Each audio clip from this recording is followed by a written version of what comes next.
Hi,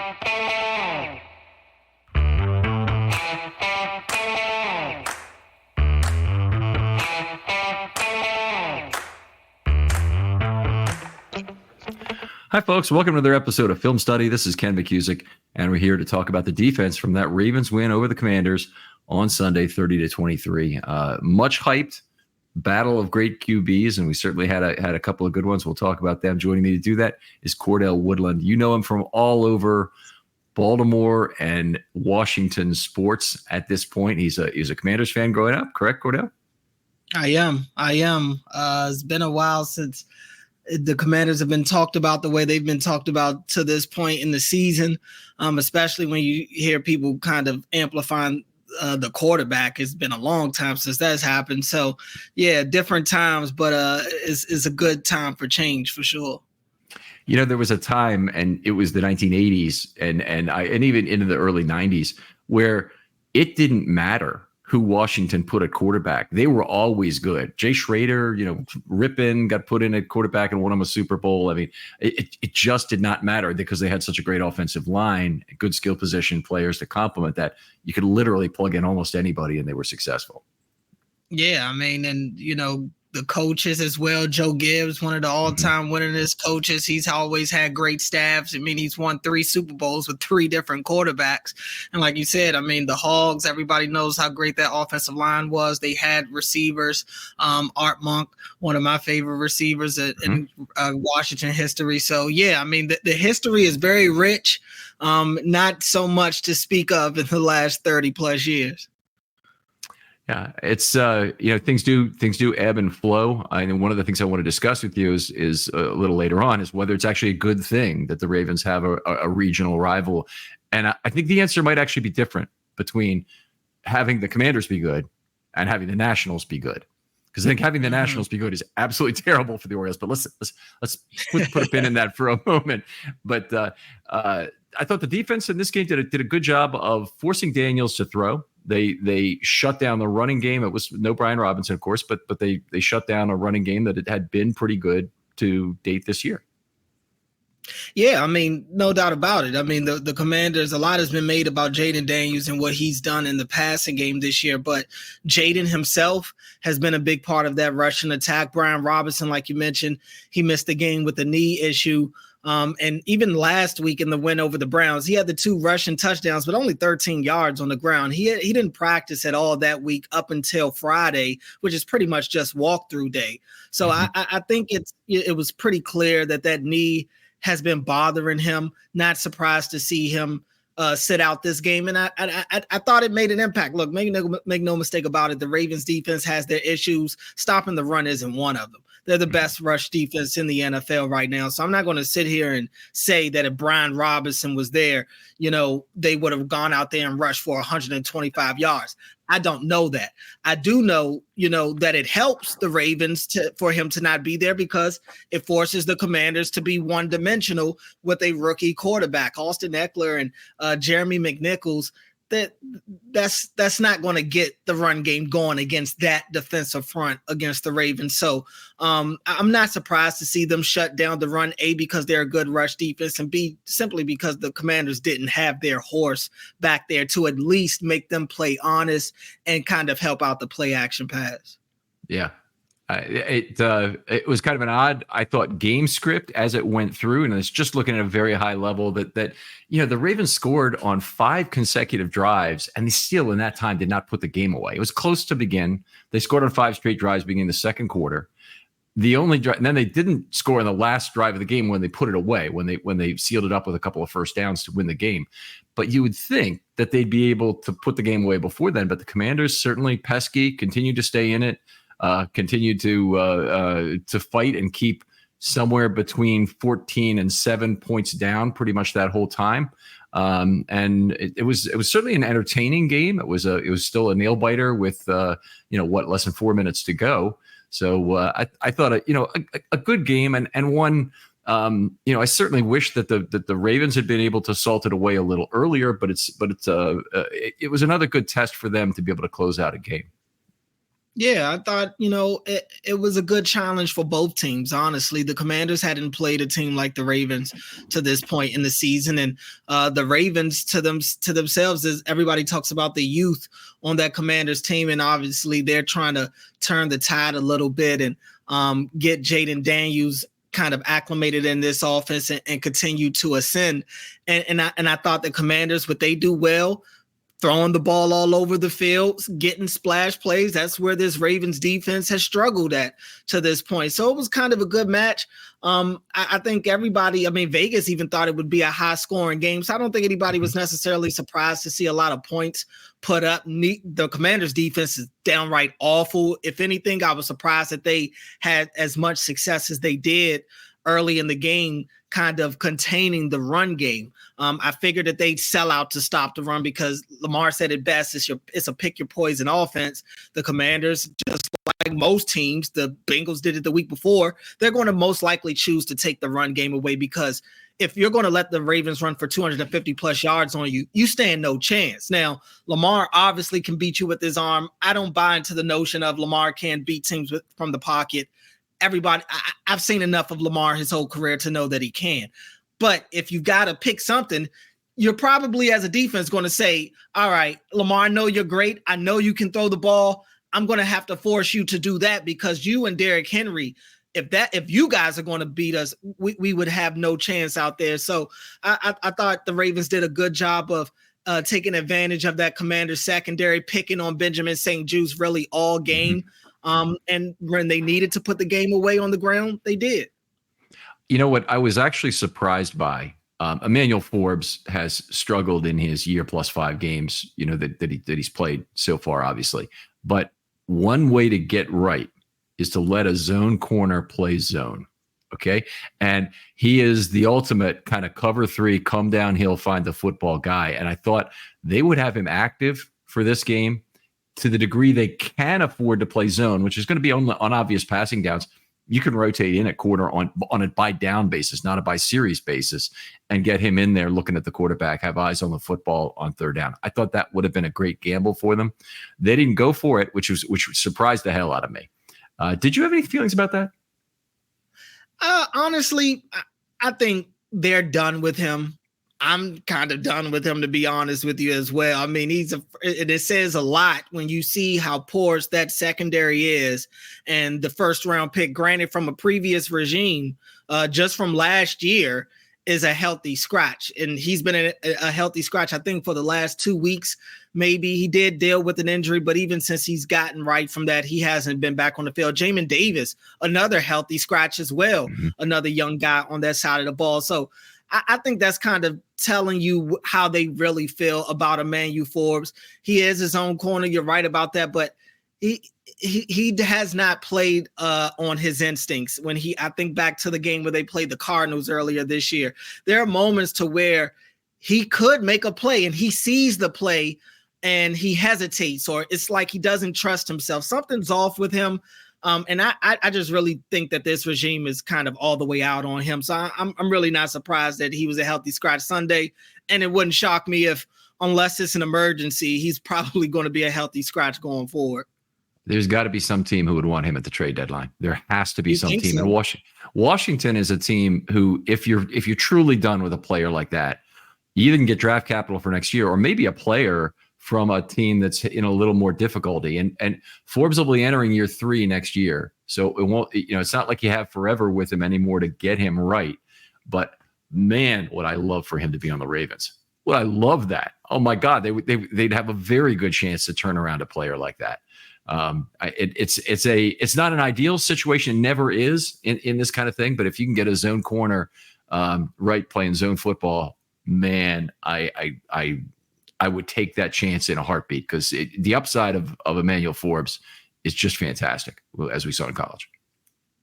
Yeah, in college, he seemed to be more instinctual than he has shown so far in the NFL. I think also his size has been a problem.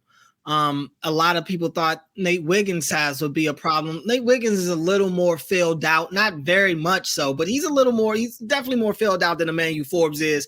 Even about right 15 now, pounds heavier, right? Yeah, I I mean, think about even with Nate 15 pounds. Williams being a rookie, Emmanuel Forbes is a stick out there. I mean, and he plays that way. He doesn't play strong with receivers. He's not a great tackler. So he does. I mean, he does need a reset. And to your point, if you're going to be done with a player like that, you think they move him. They did that with Josh Dodson this offseason, this preseason. They traded Josh Dodson in the division to the Eagles, and he was a guy that another first round pick, had a great rookie year, but hasn't fit with what Cliff Kingsbury wants to do with that offense. They sent him to Philly. And if you're going to trade a receiver or any player for that matter inside the division, that in itself kind of tells you what they think of him. He hasn't done much in Philly in itself either. So, yeah, I'm curious to see what they do with Emmanuel Forbes. And even Jamin Davis, like I said, he's another one that's kind of in the doghouse on that side of the ball. All right. We saw the Ravens continue to play a lot of dime in this game. And for the first time in an exceptional way, the dime was really successful in this game. And we'll get to that a little later. But really liked seeing that happen. I've incredibly appreciated the shift to dime. And it's not that Trenton Simpson was playing poorly, because he's the guy who gets replaced when they go from this committed nickel look to a dime. They put in a new weak side linebacker, a dime back in the form of Hamilton, and then they put in multiple different people have been possible, but are either Ardarius Washington or Eddie Jackson or others to fill out that six-man secondary. The way that has worked out was really good, and they played well in the second half. They played well really the entire game playing dime this game. But the big subtle change in this was Washington moving to strong safety in the second half to replace Eddie Jackson. Not sure if you noticed it, but it's an enormous change, and it may presage additional changes for the Ravens going forward. If Mollett is coming back, and your take on Mollett coming back, I know Harbaugh addressed it today at the conference. Yeah, he said that he's very hopeful that Mollett returns to practice this week. He thinks it's a good chance that he does. And I like Arthur Mollett. I thought he probably arguably had the best I thought training camp of anybody in the secondary, probably next to Marlon Humphrey. So I definitely thought it was a huge loss having Mollett not be able to be on the field to start the year, and obviously have that setback here within the last couple of weeks. I'm curious to see how he changes things in that secondary, who stays, who goes. I think Ardarius getting in more in the second half. Honestly, A was kind of overdue. And B maybe is kind of a sign of things to come as they start to get healthier on that back end. I thought Eddie Jackson had been playing a little too much for my liking to this point in the season. It seems to me that he shows up a little late a lot of times. He just seems like a step behind on some of these plays. He's not as reactionary right now as Ardarius Washington is. And I know he dropped the pick that hits him pretty much right in the neck. But it's something they've always liked Ardarius when he's healthy. Not surprised to see them give him a shot right here. And I think while Ardarius is a little smaller and you always have that threat of himself dealing with injuries, because that's been the case throughout his career. Yeah. I think they like his instincts. They like how he plays the ball. We saw him play all summer. I thought in the second half of training camp, when he was really healthy, that he was probably the best Ravens DB after Marlon. I think everything is after Marlon from the incredible, summer he had. But Ardarius Washington really, he for the second straight year, he just completely won a job in camp. And people, I guess, don't realize how unusual that is. They usually have it figured out pretty well who they want to start the season with, who they want to figure it out. But Ardarius Washington has kind of forced himself into the lineup. And last year, great preseason, forced himself into being the starting slot corner after he's about their fourth choice. They started with Brandon Stevens there last year at slot corner. They went through several other guys, Mollett getting hurt and other people, before they ended up with Ardarius Washington there. I thought Washington played well for a game and a half, and then he got hurt, of course. But I'm very happy that Washington is back there. I share some of the same concerns about Eddie Jackson that you do. His big gamble coming here, by the way, 10 yards per target allowed the last 4 years combined. It's just, it wasn't, he's not the guy who's obviously going to work out. He might be a Ravens type move in that you bring him in, you put him in a smaller role than being a true free safety in Chicago. And maybe he can adapt to that and be a useful player in a split field role. I really haven't seen that happen so far. And right now, I'm looking at the safety position and saying they really need to find a guy who can play the back end well. Free safety, ideally, at the trade deadline. Yeah, I mean, especially considering Marcus Williams is having a down year to this point. I mean, he that's been probably the most disappointing thing about the defense to this point is Marcus Williams, who I thought had a really good camp as well. I mean, and then it's like as soon as the season started, I'm still waiting for Marcus Williams to make a play, honestly. Mm-hmm. So yeah, I think Eddie Jackson, honestly, in this situation that he's in, I think he's probably better fit as a box safety right now. But with the way they use Hamilton, it's just that's not the role that they need for him. Ardarius fits more of what they're asking Eddie Jackson to do right now. So yeah, I'm not surprised to see that change happen on Sunday. And honestly, it wouldn't shock me if that's something we see more going forward. Yeah, they stuck with Eddie Jackson in the big nickel. And I honestly think it was just a courtesy during that second half. And they shifted to Ardarius Washington as the strong safety in the dime, which, by the way, once you take somebody's dime responsibilities, it's not a lot of point in like giving them a little pet on the head and saying, well, you're still my big nickel here. You're still my back end big nickel guy. You took away the obvious passing downs from a guy who's struggling in pass defense. So that should tell him a lot. Ravens went with 4 defensive linemen active again. Third time that's happened in 6 games. Amazingly, they got away with it again. Now, a lot of people have like been in a back and forth with me about being able to stop the run, and they thought they could do it with the 4 linemen they had and whatnot. It's not just about that, because you play 2 defensive linemen every single play, and you can really tire out your pass rush if you have only 2 active. The Ravens have not played any 3 outside linebacker packages effectively this year. Now, when I say that, it's less than 5 on the season that 5 times they've done it. So they're always going with 2 down linemen every single pass snap. That's a pretty heavy load for 4 guys to bear. It means they have to average 50% of snaps. Yeah, I mean, you talk about the 4 defensive linemen, and that was Urban, Matabike, Jones, and Pierce. And Pierce. And yeah, I mean, we're talking about some big body guys. Now, Urban doesn't play as much as some of these other guys, and he gets in on special teams, but when it's only 4 of them, you're relying on Urban to kind of be a part of that mix. And I don't mind Urban getting out there. He's a big body guy. He gets his hands up there. He's really good at batting down balls at the line of scrimmage. So I do like him. It's something that has not necessarily anything I've given serious thought to, but it has kind of been a couple of like, that's okay. That's what we're doing when they decide to go with the 4 linemen active. Now, with Broderick Washington not being able to be healthy enough to play in this game, he didn't practice all week. Not surprised to see him inactive. And I thought their 4-man pass rush kind of did what they asked them to do. It's not necessarily that they loaded up on sacks. They had 3 in the game, and I think they had 8 quarterback hits as a team. So you'll take that against a guy with Jaden's mobility for sure.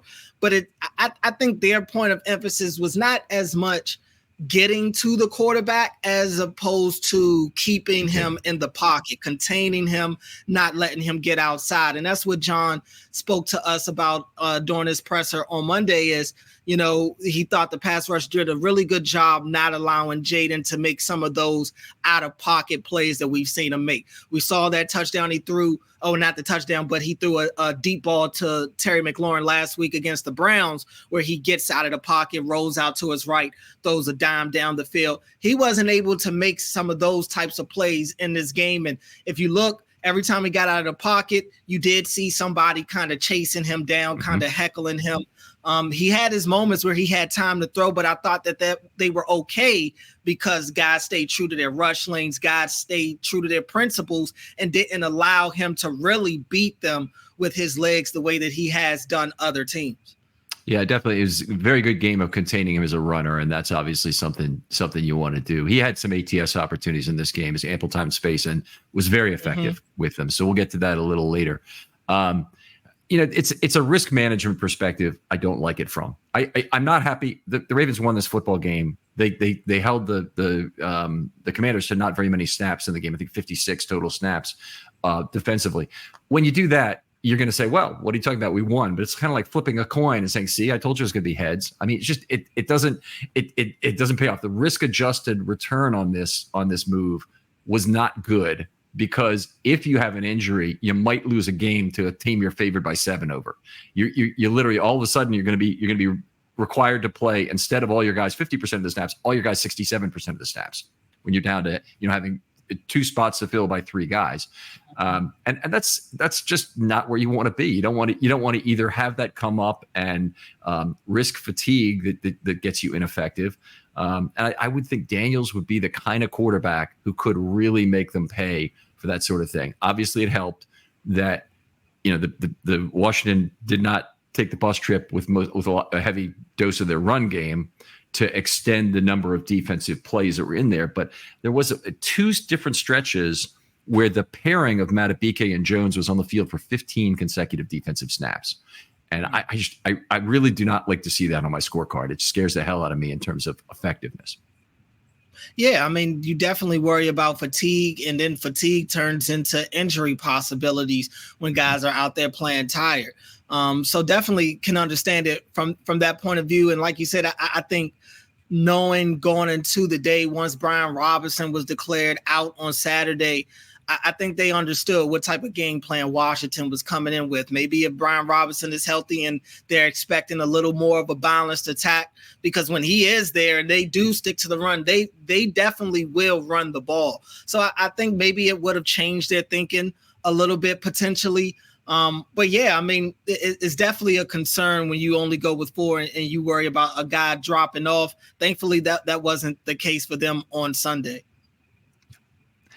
All right. One thing that the Commanders did done exceptionally well coming into this game was convert third downs. They were leading the league with 31 out of 60, 51.67%.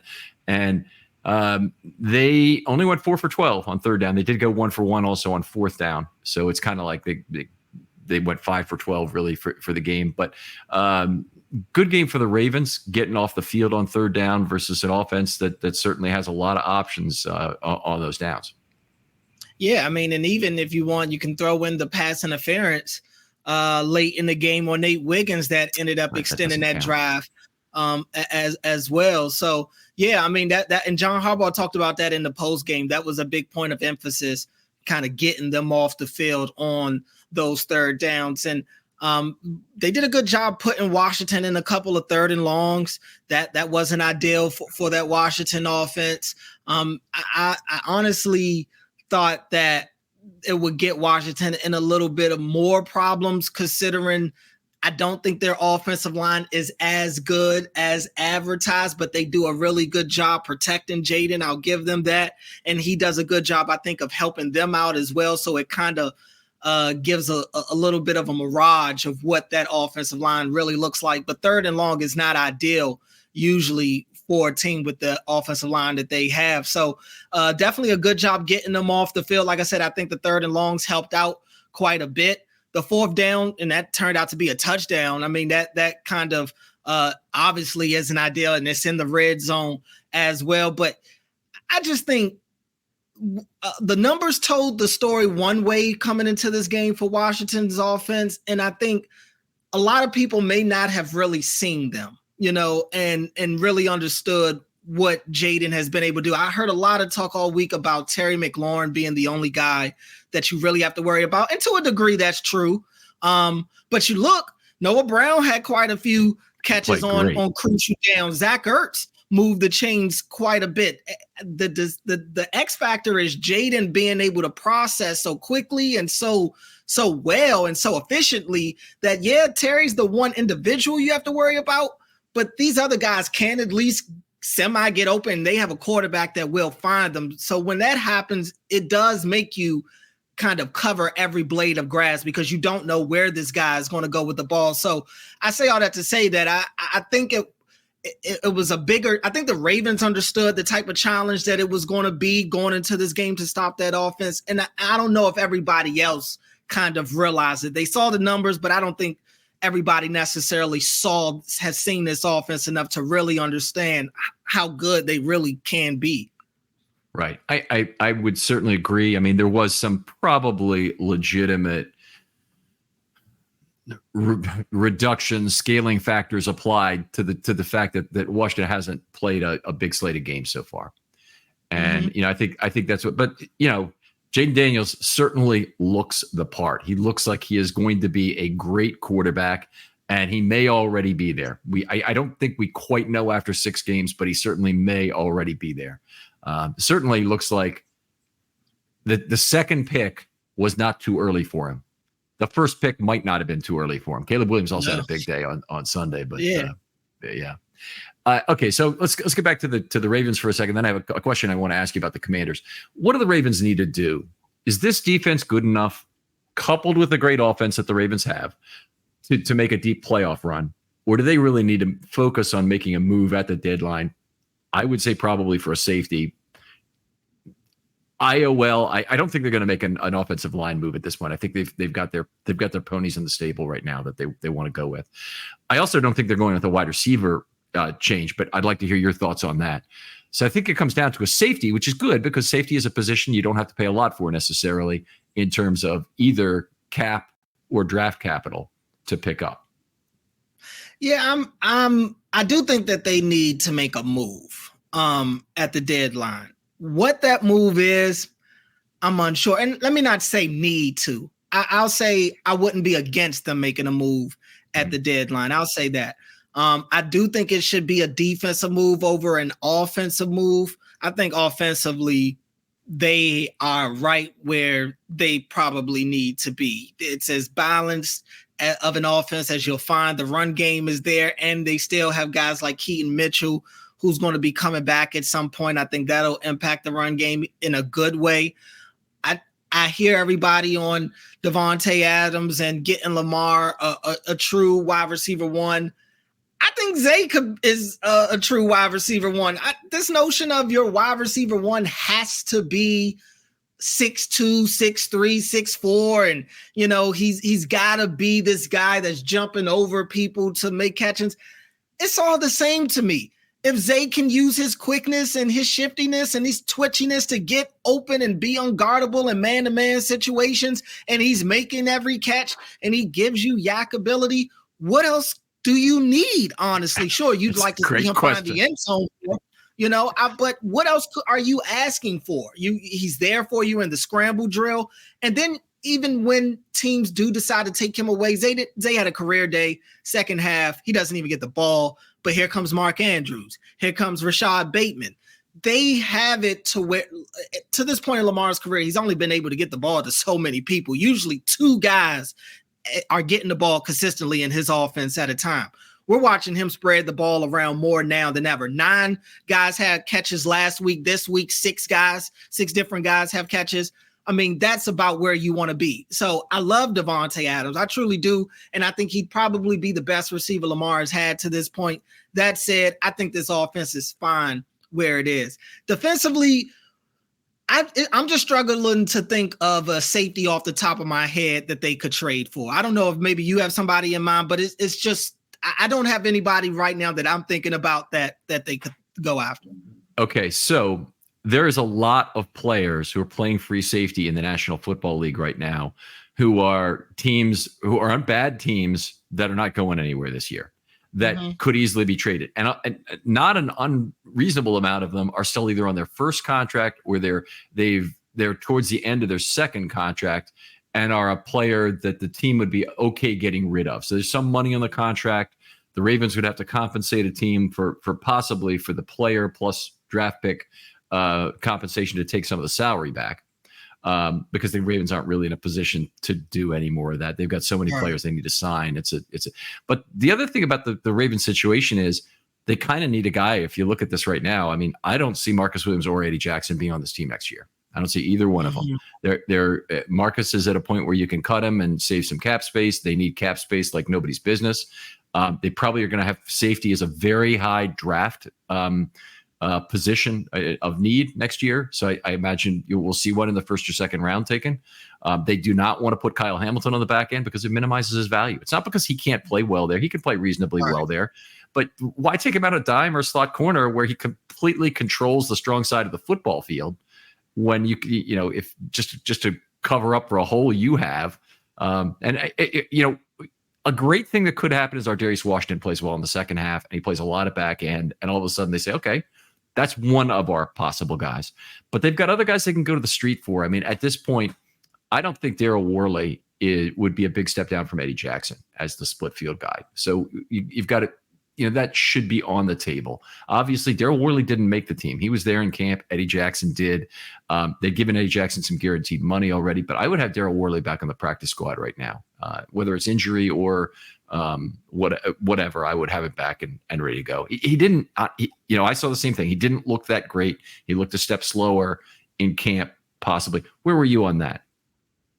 Yeah, I mean, I wasn't surprised that he didn't end up making a team. He did, like you said, he looked a step slow. It's not too much different than what Eddie Jackson is giving you right now, and I think that's why you're seeing Ardarius play more.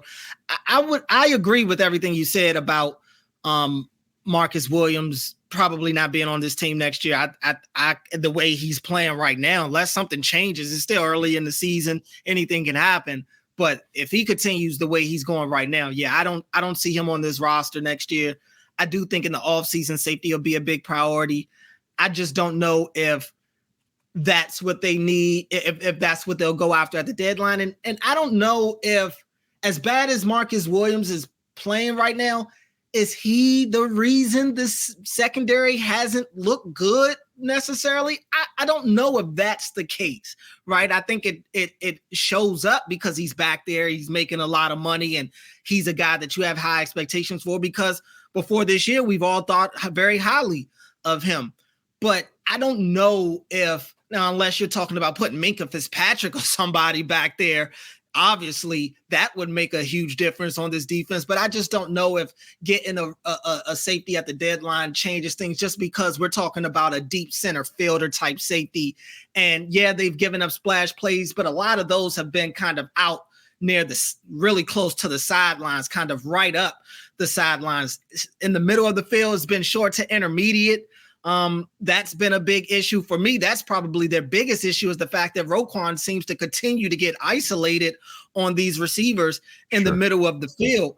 But if they're going to make a move at the deadline for a defensive player, I wouldn't be shocked, even though they brought Yannick Ngakoue in, if they go after a pass rusher or something like that. I just think pass rusher is always a possibility for a defense. And quiet as kept, Van Noy, who's having a good year, Van Noy doesn't necessarily live in the backfield this past week. I mean, when you're a veteran player, you always have to have that concern of how are they going to look as the season goes on, especially as you get to the back end of the season. So I think pass rush is possibly something that's still on the table, maybe a corner as well. But I don't know what they're looking to do, but I definitely think if they're going to make a move, it should probably be on the defensive side of the ball, and preferably somebody that can help them make some game-changing plays. With regard to the pass rush, I just don't know who you jettison to make a move. Right. You could trade David Ojabo as part of a move to get a pass rusher. In fact, you can trade David Ojabo as part of a move to get a safety, for that matter, if you wanted to. You're not trading Adisa Isaac because he's a rookie, and obviously the team control component of it is too significant. You're not trading Yannick Ngakoue because you can't get anything for him. So even if you didn't think he was good, and he's played pretty well, obviously you wouldn't trade him for that. So I could see it happening. I could have seen Ojabo getting traded coming out of camp, but I think at this point, if I'm looking at a young player who might get traded, he's probably the one I would point to as being the more likely than just about anybody else. Yeah, I mean, it's always possible that the team could, and this would really be taking a chance, but the team could trade Mark Andrews. I don't think he'll be. Yeah, go ahead. No, I was saying I played with that idea myself. They spread the ball around, like I said, as much as they ever have. Mark, to his credit, just had I think his best game of the season as a receiver, caught the touchdown for the first time this year, and really helped move the chains in the second half of the offense. Granted, that Commanders defense is very bad, especially on the back end. Everybody was running wide open out there, but I've thought about that. I mean, I think Isaiah Likely is ready. I think Isaiah Likely is ready to step up into that big time tight end one role right now. Lamar has the trust in him. I think the team does as well.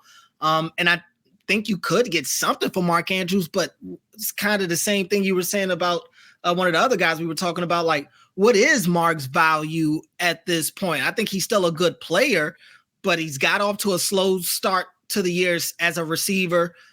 He's a veteran guy, not super old, but he's a veteran guy coming off a year last year where he had a significant injury that cost him a big chunk of the season.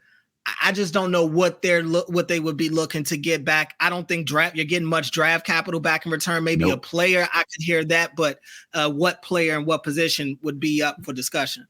It would have to be like a safety who's going to bring you value and is going to be an exchange of contracts. But there's an acceleration problem with the contracts. Both have to be terminated by the original club, and that creates additional cap load this year that would be difficult to handle. But yeah, I in a lot of ways, Mark Andrews is like Davante Adams. Is the $1 million per game that you have to pay for Davante Adams? You have to get over that hurdle first in terms of acquiring him, and I can't. I personally don't think he's worth $1 million a game. Not to the Ravens, maybe to some other team. But not to the Ravens. But even if he's not worth $1 million a game, then you have to figure out, well, if I'm going to get the Raiders to eat this salary, why would they do it? They just be buying a draft pick for something. That's why you hear it thrown out there that Davante Adams is, if he's traded and the new team has to eat all his cap, he's probably worth about a fifth or sixth round pick. He's not worth anything significant. If the Raiders will eat everything, then he's worth probably a third round pick, and some team will do that. But Adams has the same problem. He's old. His future contract years are worth nothing. So because they're 35, 36 million, he makes the next 2 years. Obviously, has to be restructured, which means you can either throw the contract away or try and use it to re-sign him. And neither of those options is especially attractive for a 32-year-old wide receiver, from my point of view. We've gone over that a number of times on the show, by the way. I didn't want to do it more than that, but I do want to ask you, this is an important question. So you grew up in the DMV. And by the way, define for that what is in the DMV and what is not, because Baltimore is no way in hell in the DMV, right? No, it's not. Actually, me and my fiance were talking about it the other day because apparently she didn't know that Baltimore is not a part of the DMV. She thought it was. And I had to tell, like, please don't say that publicly because people are going to question you a lot. You talk to out of towners, then yeah, I can understand that. They look at it as DC, Maryland, Virginia. So in their mind, Baltimore's in Maryland, it's a part of the DMV. It's not that simple. I've heard people try to make it easy to look at when they say the DMV is wherever the metro goes. And that I could kind of understand because obviously it goes through DC, it goes through a little bit of Virginia, and all throughout PG County for the most part, and into like Silver Spring and stuff like that. So I can understand that. But for me, no, Baltimore isn't in the DMV.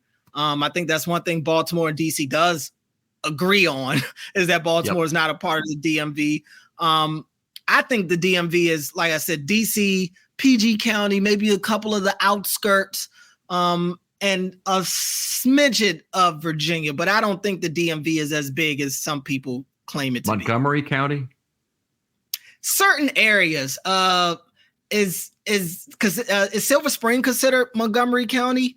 Or I have no idea, actually. Yeah, I think Silver Spring may be considered Montgomery County, or it's kind of on the edge of PG County, but Rockville, all that type of stuff. Yeah, certain areas are DMV. It's very weird. It's like one of those things where in my mind, I know what the DMV is, but when it comes to explaining it, I'll probably talk in circles. The other thing that bothers me is the announcers talking about it being the Battle of the Beltway. It's the Battle of the Beltways, you dip. They act like there's only. Yeah, it could be that would be okay, but the battle of the Beltway is just so annoying because oh boy, you've been on that Beltway traffic. There's not one Beltway. There's one Beltway that has absolutely the worst traffic nightmare in the history of man, and there's another Beltway that has its problems occasionally, but isn't bad at all. The Baltimore Beltway, and I'm like, this is not one Beltway anyway. Small point, but annoying.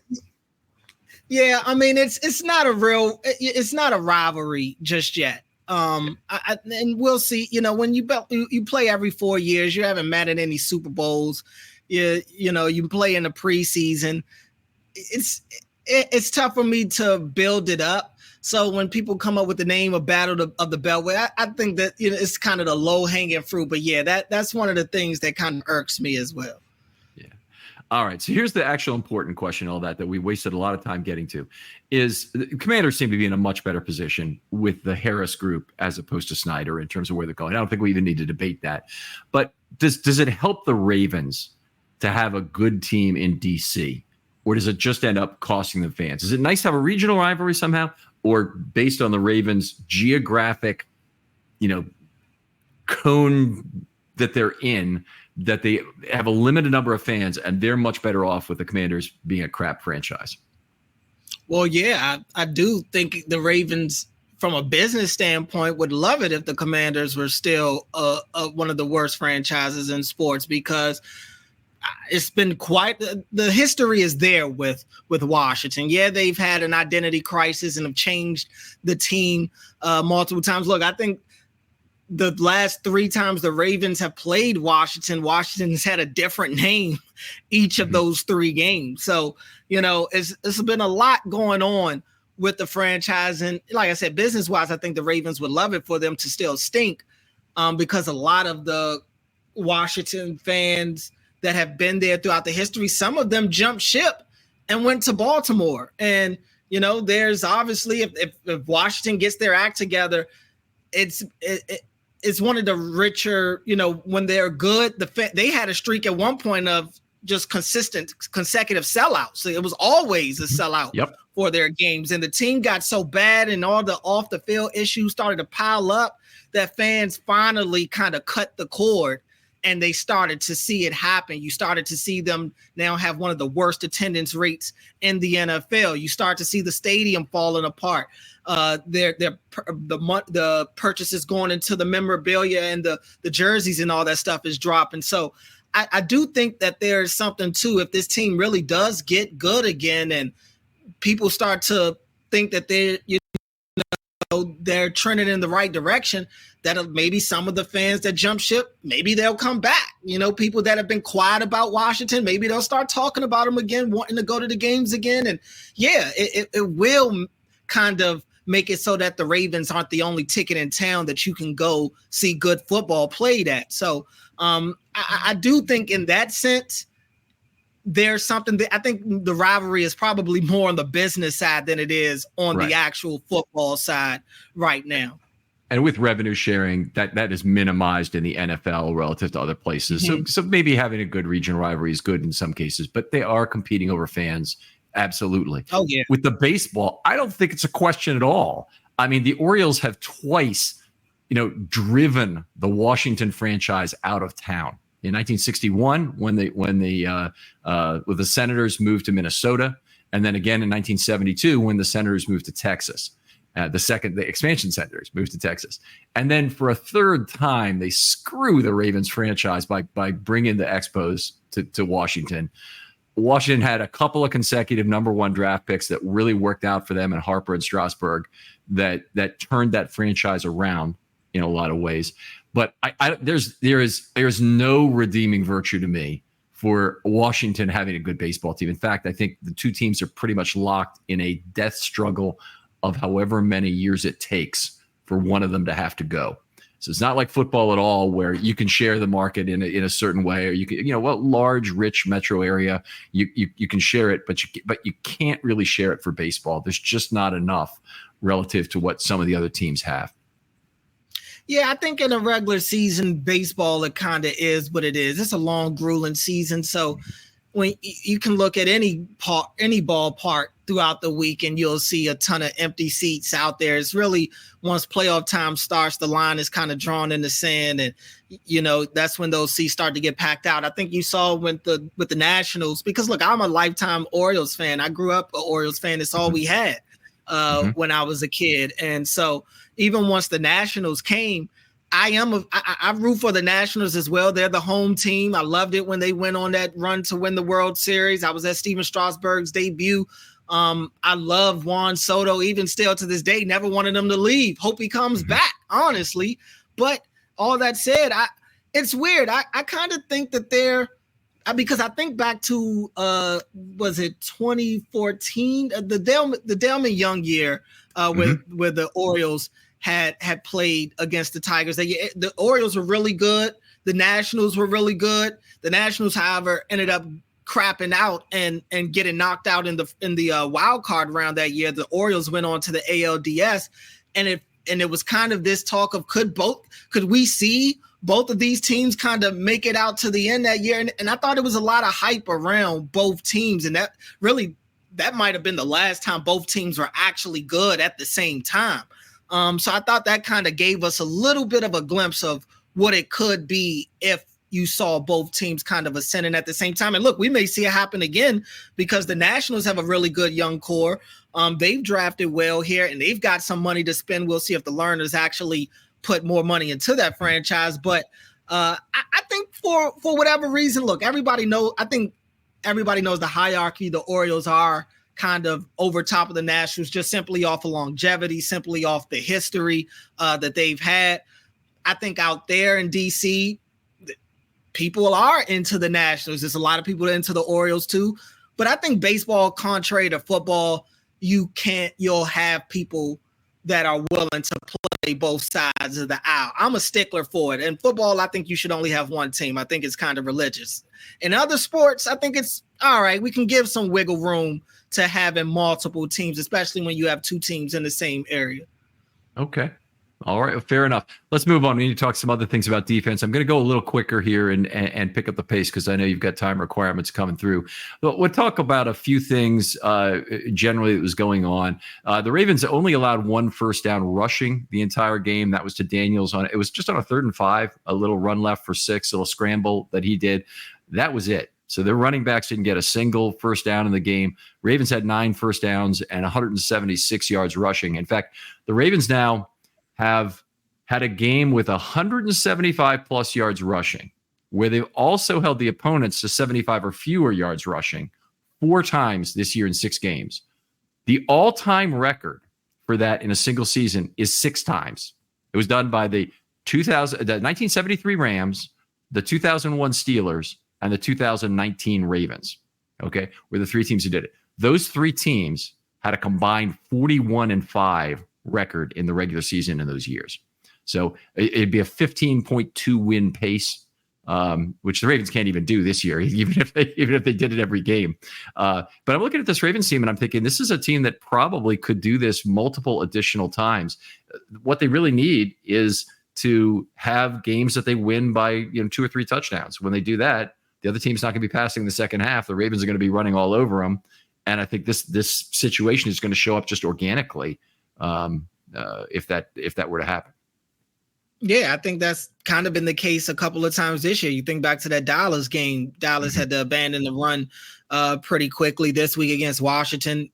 Their starting running back isn't there. They have Austin Eckler, who at this point of his career is better served as a receiving back than he is an actual rusher.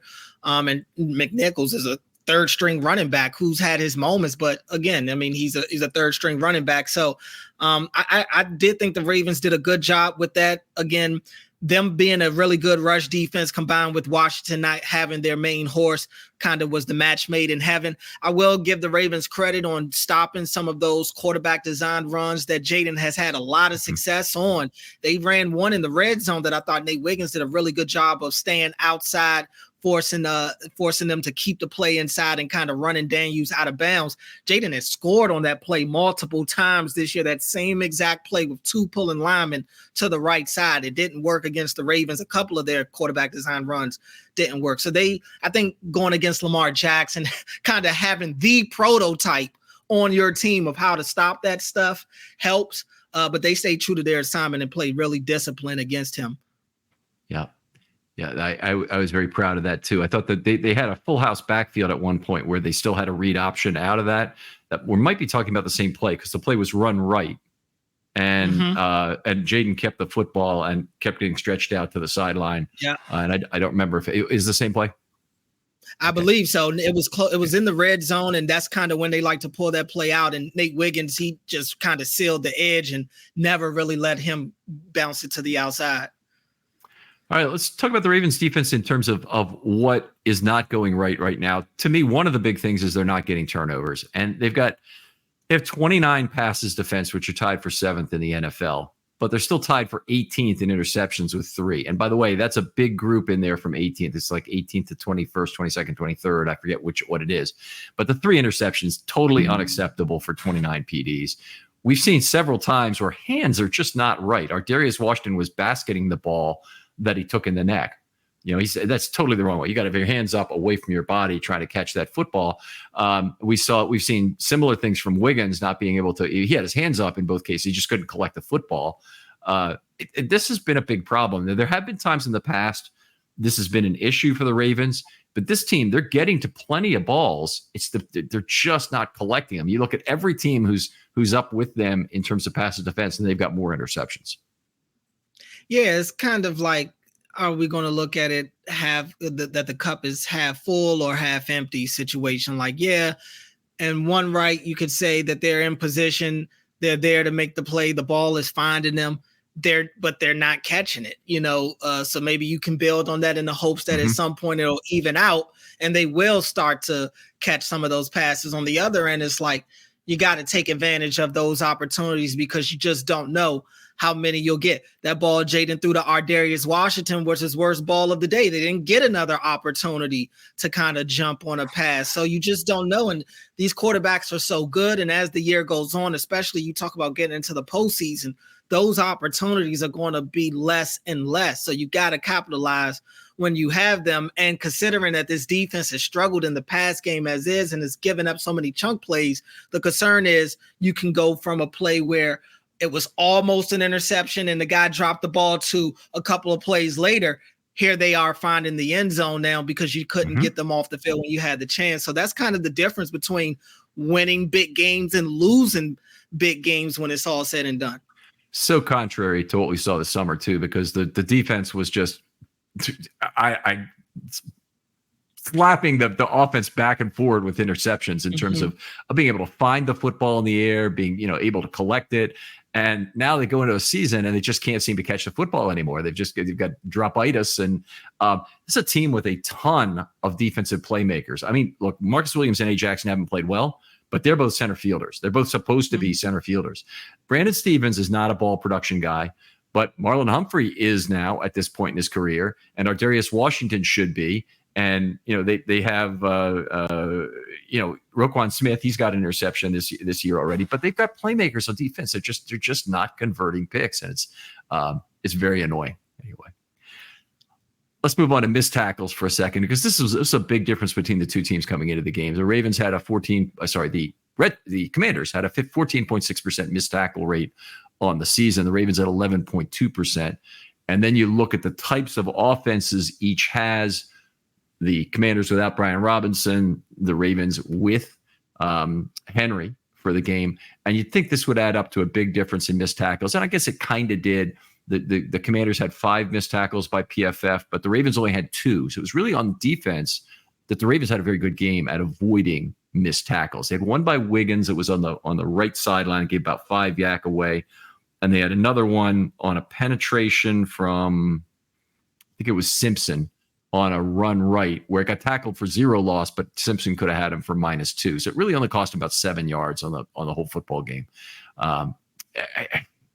In terms of the Commanders and their tackling, has that been a problem that's been well talked about all year?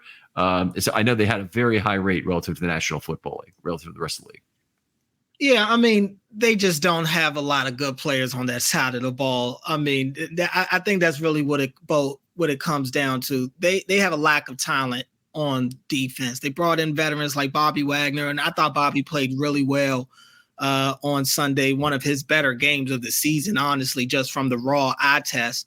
But I think, honestly, most of those missed because I thought they did a really good job on Derrick Henry specifically in the first half. Not a lot of broken tackles for him. I thought the D lineman did a good job gang tackling and really taking him down by his legs, starting low, not trying to go for the shoulders.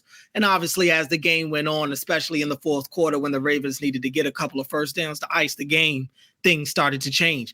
most of their missed tackles probably came in the secondary with Zay Flowers getting yak, being able to make a catch and then make the initial defender miss. He's just so good at that. I just think right now the Commanders' issues defensively is primarily due to a lack of talent. A lot of these guys that you're seeing play right now, I'd be surprised if you're seeing them start on this defense come next year. Okay.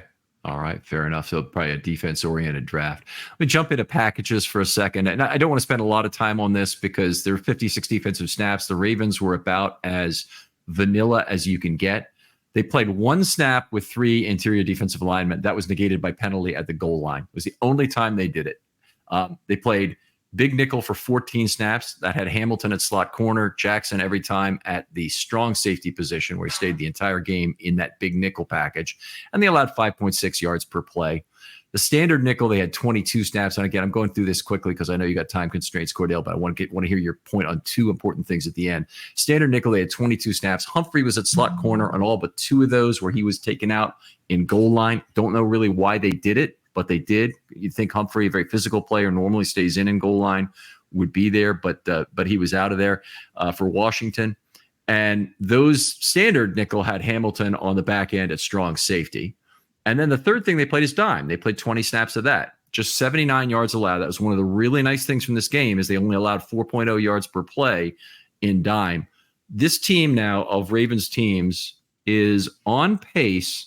Well, the last 4 weeks, they played 38% dime, which would be, if they kept up that rate, would make them the number 2 dime team in Ravens history. And that is not an insignificant fact. It's generally very good defenses or very good teams. Sorry, let's put it that way. They get to play a lot of dime because they get leads and they're able to do a lot of it in the second half. And they also can play some on 2nd and 10. They're perfectly happy to, that's good. That means your dime personnel is good. But you know, when you have a big lead and you can just throw it out there every play of a second half, that's even better. That's when you pick up tons of snaps. But 42% for the 2019 team and 34.5% for the 2000 team. You're really talking about the cream of the Ravens crop. And look, that's a part of why I think the pass defense is put on Front Street as much as they are right now is because teams are having to throw the ball a lot against them. And this is still a passing league. I still do believe the rules are kind of orchestrated towards the offense, specifically in the pass game. So yeah, it's a numbers game. Teams aren't going to keep running the ball when A, they can't, and B, when the score and situation is telling them that they have to throw the ball. So the Ravens, yeah, you're right. I mean, it is a product of them playing with a lead. And I do wonder how much of it coaching wise is, look, let's just, stay over top. Let's play it safer than not. How often are they being aggressive on the back end because really they just want to keep the play in front of them and just not allow teams to get some of the, granted, they've given up chunk plays, but I just think it's that is a part of the context that should be brought up is teams are forced to throw the ball against this Ravens defense, probably more than that team would like to. Right. I would agree. And I think, they certainly have played a lot of prevent, a lot of tackling to keep people in bounds towards the end of the game. The Dallas game, Buffalo game less so because both those coaches want to get that game over with. But the Commanders game, another exercise in it in trying to tackle some players in bounds. Like the 3rd and 20 show up.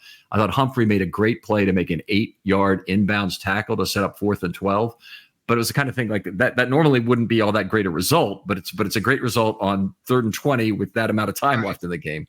So anyway, the 2 things I want to say about packages that were specific. The first we talked about earlier was Ardarius Washington taking over that strong safety role in the dime package. That is obviously an enormous part of what the Ravens do now. I think it's probably the precursor to Eddie Jackson being out of there on more plays. If Washington were to continue to play well, I think we'd see him. He might take over the strong safety spot entirely. And one of the things that's about to happen, if Arthur Maulet is coming back, where do you put him?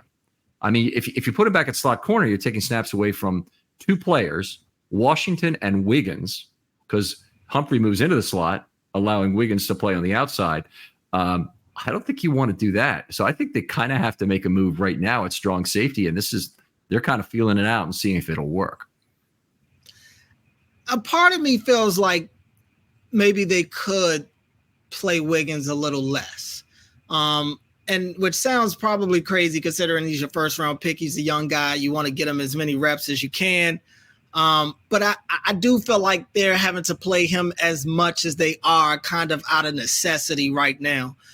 It wouldn't shock me if Millette comes back. I think they're going to put Millette back as soon as he can play. I think he will play. I think that they're going to throw him back out there in that nickel spot and kind of get back to some of the things that they did last year. Now, maybe that keeps Ardarius out there and, he could still be out there when they go to those 3 safety looks, because we saw Arthur Millette play plenty of nickel last year and they still were able to bring Hamilton up there on the other side and still blitz him and do all the things that they like him to do, be close to the line of scrimmage. But I think Wiggins probably would, I don't want to say be the odd man out because I think he'll still play, but I do think he'd probably be the guy that has some of his snaps go down a little bit. I think teams look for him at times. I don't think it was a coincidence that they found him on that 4th down on the deep shot that they needed late in that game yesterday, because he is pretty grabby. He plays pretty aggressive. So I do think that they could they probably look at it like they could scale him back a little bit, and maybe less is more with him. I'm not saying he's going to play 10 plays. I think they still want to play him. But I wouldn't be surprised if his percentage drops a little bit with Millette coming back.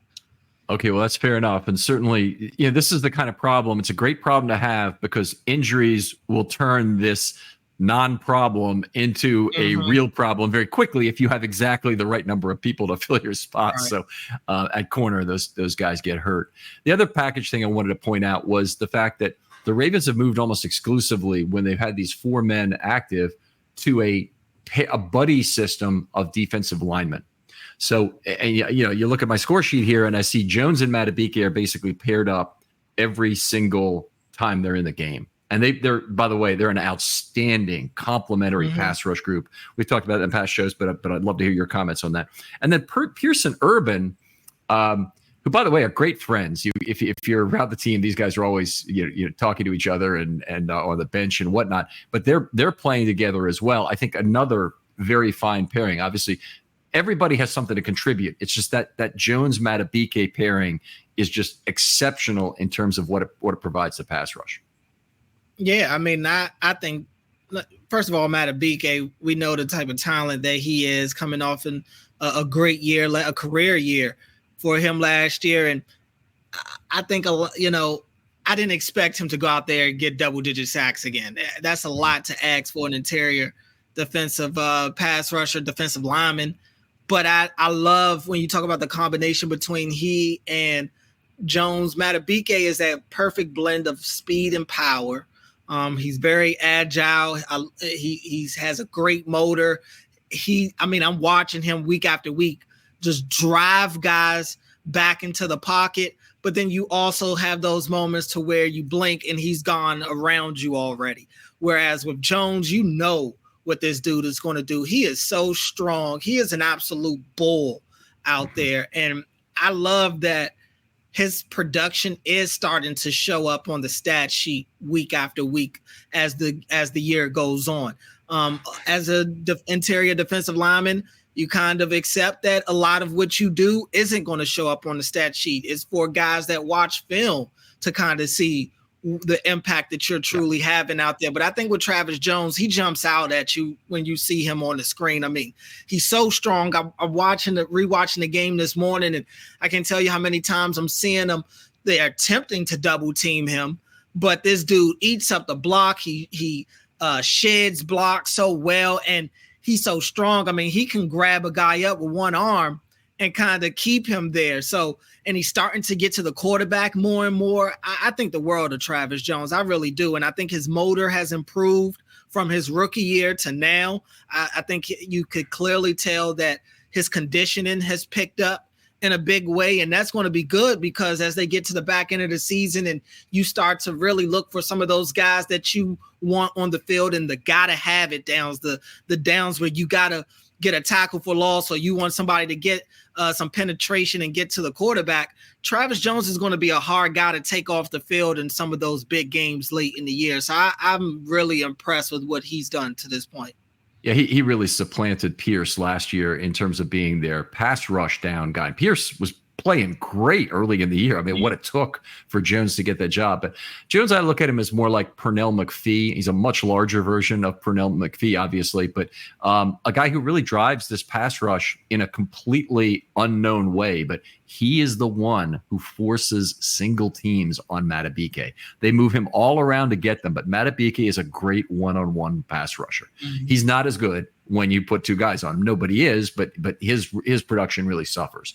In terms of Travis Jones, he always commands a double team. He is an I dare you to single me guy, and you know the doubles he create all that opportunity. And it's not just the front four. It's if you blitz, if you do anything else, and they have to slide their protection somehow. Boy, you're in a lot of trouble. And we saw, you know, it was nice to see Travis Jones finally pick up a sack in this game. I guess he's got a sack and a half now on the year, but.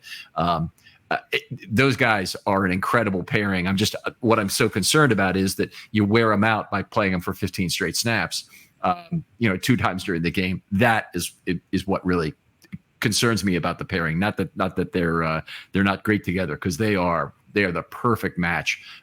Even if you look back through all of Ravens history at guys where you had 2 rushing from the inside, which is not many, they're an outstanding pairing. All right, I'll tell you what, we're gonna call it here for the first part. I hope you'll join us for part 2 as well. Cordell, always great talking football with you. Where can folks find you online, and when can they listen to your shows? Because I know you're on everything now. Yeah, busy time for sure. You can follow me at Cordell Woodland on Instagram and Twitter. I try to keep everybody up to date with what's going on with the Ravens. My show, Shaking It Up Sports, you can catch it on 105.7 The Fan. I'll have a show Wednesday this week, Wednesday night. So you can check me out then. You never know when you'll hear me filling in for some of the daytime shows. I'll actually be filling in for Bob on Vinny and Haney on Thursday morning from 10 to 2. So you could check me out then as well. All right. Outstanding. And Cordell, one of the people I really enjoy talking football with, I used to be on his show more regularly, but whenever you need me, Cordell, I'd love to come on again. Other folks out there, if you'd like to do a film study short, hit me up. DMs are always open on Twitter. I'm always looking for new ideas and new content. Please hit me up. I'll respond very quickly and get back to you. Cordell, thanks again for coming on. Appreciate you having me. And we'll talk to you next time on Film Study.